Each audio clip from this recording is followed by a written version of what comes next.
This is true, really news with Scott Combs and Tony Vercanis. All the news you're about to hear is true. Really? As far as you know. Workers at Buy New England Lobsters in Charleston, Massachusetts, or Charlestown. I don't know when you're in Massachusetts. At a town named after Charles in Massachusetts. Exactly. They took matters into their own hands when a man, later identified as 29-year-old Stephen Woodard, made off with one of their vans loaded with $10,000 worth of lobsters. So 4 of them. It was a lobster heist. A high-speed lobster chase ensued. Woodard was taking the lobsters to a well-known crime syndicate in Boston who deals with stolen crustaceans. As you know, the market for stolen seafood is volatile, and the merchandise must be fenced quickly, prepared, and consumed before it goes bad. Stop. I can't. You're doing it. Stop it. Jumping into their own van loaded with fresh lobsters, the employees quickly gave chase, all the while shouting at Woodard, "Stop!" and "Sir, that'll be $24.77 a pound wholesale." All to no avail. Finally, they lost their tempers and shouted at Woodward, "Din snuskummer," which is Swedish for "you dirty lobster." I knew it! This only infuriated the thief as he rammed his truck filled with lobsters into their truck filled with lobsters. Employees scuttled over and detained Woodard until police arrived. Scuttled over. You are welcome. So picture this. You're Dwight Turner, and you want a full contact encounter with a black leopard. As you may have guessed, Turner is suing the owner of the animal sanctuary in Davie, Florida, after he paid $150 because what was supposed to be a full contact encounter was, in fact, a good old-fashioned mauling. Who could possibly be surprised? Well, I'm guessing Dwight Turner. Apparently, it was at least him. And whatever attorneys he's brought in, because I'm thinking,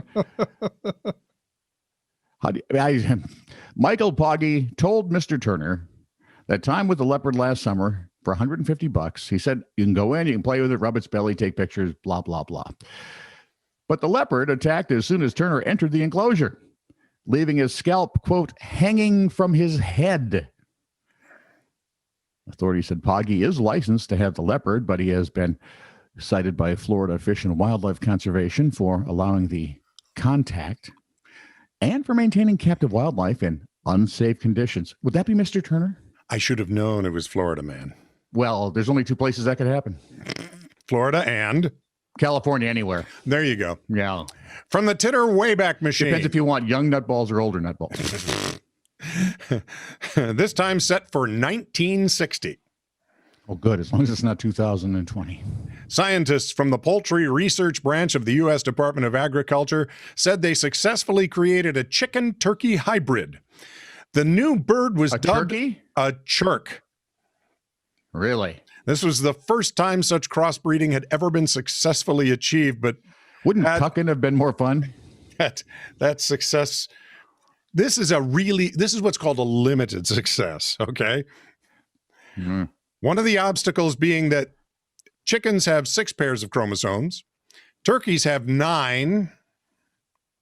Well, see, if you divide and carry the 2, I can do the maths. Chirks ended up having 15 chromosomes. They created 3 male chirks. Here are some of the features. You can't have a chirk. It's got to be a chirkin or a turkey. Okay, I'll call them chirkies from now on if that helps you. Or a tuckin. They had only half the intelligence. Because if you fried them, it'd be a fryer tuckin. I'll just go sit in the corner. Oh my God. I wish you had a dog. I could send you to lay by the dish. So they only had half the intelligence of either chickens or turkeys, which are pretty stupid creatures anyway, the domestic kinds. Turkeys the bright ones that you have to have a cover over when it rains? Yeah. They were mostly silent, only letting out a feeble chirp if disturbed. They had the long neck, legs, and white skin of a turkey, but the general size and coloring of a chicken. Their feathers grew twisted. All 3 chirkins had some defect, such as crooked legs or beaks, and they had to be kept in a separate pen from the chickens and turkeys to prevent them from being pecked to death. what happens when you mess around with. You would think Mary Shelley would have explained that to us very well. This is true. Really's Poultry Research Department has not been able to confirm that the entire current population of Jerkins reside exclusively in Washington, D.C. Once vacation is over, we should be able to tell. So in the United Kingdom, Essex to be exact, firefighters are blaming a dog for a small house fire. And not a turtle this time. No, wasn't like a hippo, a walrus. Nah. Hang on, were any marsupials potentially involved? No, it was a dog. Okay. We've got that category out there. It was a dog, according to although I would like to see a fire started by a duck-billed platypus just once. Just one time. Just one time. That's all we're asking. According to crews, the blaze began when a husky managed to turn on the microwave while its owner was away.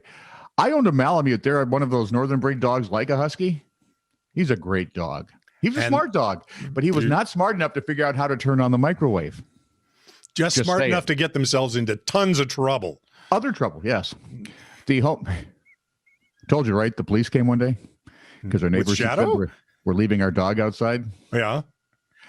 And it's cold weather. You should really leave. You should be indoors more. And then around the corner, you hear the little tink, tink, tink of shadow paws on the hardwood floor. Yep. And the police officer looks and said, "Make sure he has water, okay? Have a good day." Thank you very much, officer. Where was I now? There was a fire. A dog started it. The homeowner had been using the appliance to store a loaf of bread. What do they... In the UK, do you store loaves of bread like in aluminum foil? What? Where do they store their fish? In the bathroom? Yes. And why wouldn't you? Thankfully, the homeowner spotted the fire while checking in on the dog via a streaming video app. So I'm guessing the dog has been more than a little bit of a handful if it's already got video on him. Fire crews were able to put out the fire before it spread beyond the kitchen. No harm was hurt. No one was hurt in the fire. The dog escaped unharmed and is plotting his next catastrophe. Oh, I know those northern breeds there. I love them. They're wonderful. Once they get a taste for mayhem, they're gone. There is that problem. This is true, really news. Send email to TITR@netradio.network.